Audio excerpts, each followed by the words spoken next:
నమస్తే, welcome to Pallavi TV.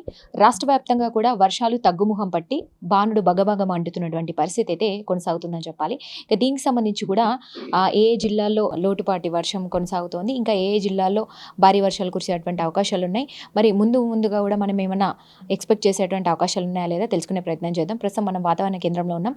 వాతావరణ శాఖ నుంచి సీనియర్ అధికారి శ్రీనివాసరావు గారు మాట్లాడతారు. ఒకసారి నమస్తే సార్. ఈ జిల్లాల వారీగా చూసుకుంటే కూడా చాలా లోటు వర్షపాతం అనేది కొనసాగుతున్నటువంటి పరిస్థితి. ఇది ఇంకా ఎన్ని రోజులుగా కొనసాగేటువంటి అవకాశం ఉంది సార్?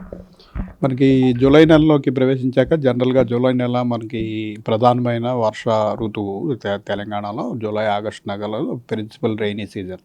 అయితే మనకి గత 10 రోజులు బట్టి కూడా పెద్దగా సినాప్టిక్ సిచ్యుయేషన్ ఏమి మన దగ్గరలో లేనందువల్ల మనకి వర్షాలు ఏమీ పట్టలేదు. 2-3 రోజులు మనకి క్లౌడీనెస్ కొనసాగింది, ఈదురుగాలు ఉన్నాయి. ప్రస్తుతం మనకి క్లౌడీనెస్ కూడా తగ్గిపోయి ఎండగాయడం, టెంపరేచర్లు పెరగడం జరుగుతుంది. రాగల 5-6 రోజుల వరకు కూడా మనకి దగ్గరలో సినాప్టిక్ సిచ్యుయేషన్స్ ఏమీ ఫామ్ అయ్యే అవకాశం కనపడటం లేదు.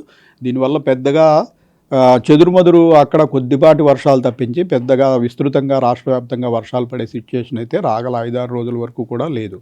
ఈ పరిస్థితి వల్ల మనకి ప్రస్తుతం లోటు అయితే 28% వరకు నార్మల్ రెయిన్ఫాల్ కంట 28% లోటు మనకి ప్రస్తుతం కొనసాగుతుంది. ఈ జూలై మొత్తం కూడా మనం ఇలాగే ఉండబోతుంది సార్? జూలై మొత్తం ఇలా ఉంటుందని కాదు, మనకి రాగల 7 రోజుల వరకు ఏమీ సినాప్టిక్ సిచ్యుయేషన్ లేదు. సినాప్టిక్ సిచ్యుయేషన్స్ ఏర్పడినప్పుడు అంటే మనకి దగ్గరలో ఏదైనా అల్పపీడనము, ఉపరితల ఆవర్తనము లేదా ద్రోణి ఇటువంటివి ఏర్పడినప్పుడు మాయిశ్చర్ అక్యుములేషన్ ఉంటుంది. అదర్వైజ్ మాన్సూన్ సీజన్లో మనకి ఈ మాన్సూన్ గాలులు మన మీద నుంచి పోతున్నప్పటికీ కూడా మన దగ్గర వర్షం పడదు.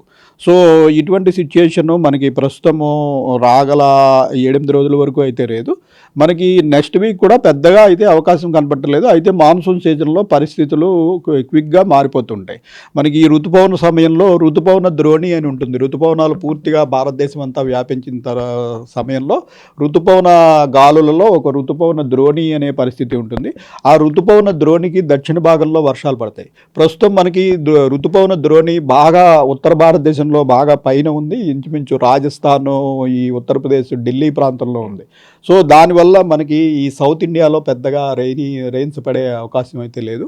దీనివల్ల మనకి డ్రై సీజనే కొంతకాలం ఇంచుమించు 10 రోజులు డ్రై సీజనే కొనసాగే అవకాశం ఉంది. అంటే ఏ జిల్లాలో అంటే లోటు వర్షాలు కొనసాగుతున్నాయి సార్, ఒక్కసారి చూపిస్తారా మాకు?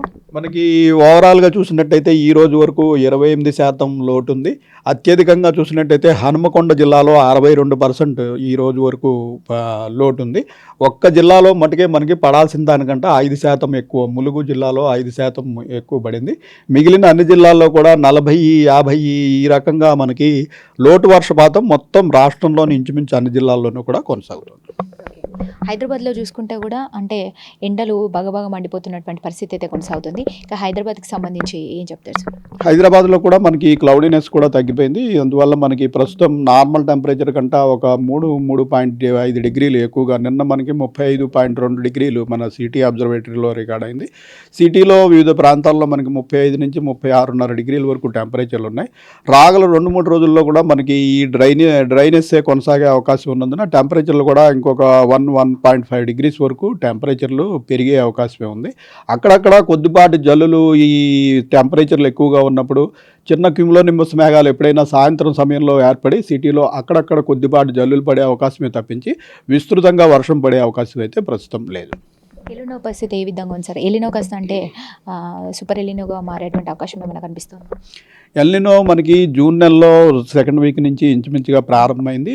ఇది ఏంటంటే ఇది ఐఎండి డైలీ దాన్ని మానిటర్ చేసే పరిస్థితి ఉండదు. ఇది ఏంటంటే ఇంటర్నేషనల్ సంస్థలు వీటి ద్వారా మనకి తెలుస్తున్నది ఏంటంటే ఈ ఎల్నినో అనేది ప్రారంభమైంది. ఇది ఈ ఏడాది చివరి వరకు కూడా దీని తీవ్రత పెరుగుతూ పోయే అవకాశం ఉంది అని తెలుస్తుంది.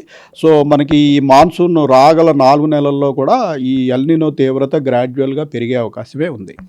సార్, ముఖ్యంగా రైతులకు సంబంధించి మాట్లాడుకుంటే అంటే ఈ జూలైలో ప్రతి ఒక్కరు కూడా వర్షాలు ఎక్స్పెక్ట్ చేసేటువంటి అవకాశాలు ఉంటాయి. బట్ డ్రై కొనసాగుతున్నటువంటి అంటే ఏదైతే వర్షాలు లోటు పాటి కొనసాగుతున్నటువంటి కారణంగా కూడా రైతులు కూడా చాలా ఇబ్బందులకు గురవుతున్నటువంటి పరిస్థితి.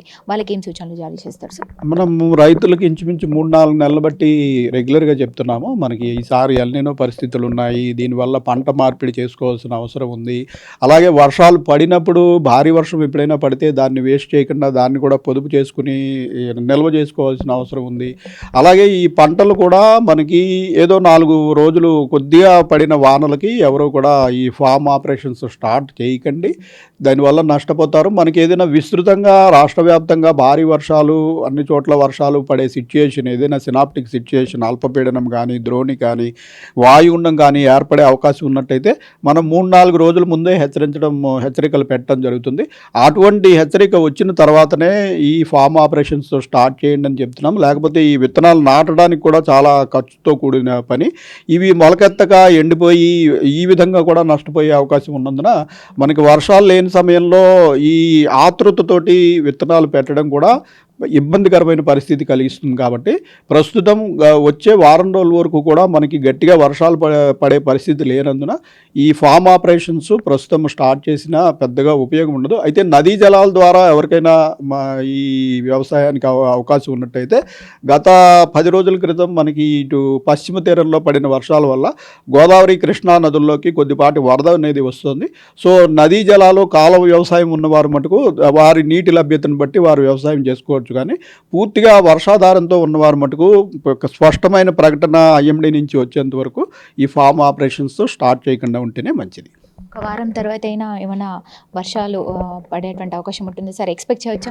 అంటే మనము మామూలుగా రాగల 7 రోజులకి ఫోర్కాస్ట్ ఇవ్వడం జరుగుతుంది. పైగా మాన్సూన్ సమయంలో ఏంటంటే ఈ పరిస్థితులు చాలా క్విక్గా మారిపోతుంటాయి. మనకి ఏదైనా అల్పపీడనము ఏర్పడినట్టయితే బంగాళాఖాతంలో క్విక్గా పరిస్థితులు మారిపోతున్నాయి. రాగల 5-6 రోజుల వరకు అయితే మనకి అటువంటి సిచ్యుయేషన్ కనపట్టలేదు. సో నెక్స్ట్ వీక్ ఏంటి అవుతుందన్నది మనం ఒక 5-6 రోజుల తర్వాతే మనకి స్పష్టత వస్తుంది. ఏంటి సార్ బంగాళాఖాతంలో అల్పపీడన పరిస్థితి ఎట్లా ఉంది? బంగాళాఖాతంలో ప్రస్తుతం అల్పపీడనం ఏమీ లేదు. వచ్చే 2 రోజుల్లో north west bay of Bengal అంటే మనకి సుదూర ప్రాంతం, అది మనకి ఒడిస్సా తీరము అలాగే పశ్చిమ బెంగాల్ ప్రాంతంలో ఒక అల్పపీడనం ఏర్పడే అవకాశం అయితే ప్రస్తుతం కనిపిస్తుంది.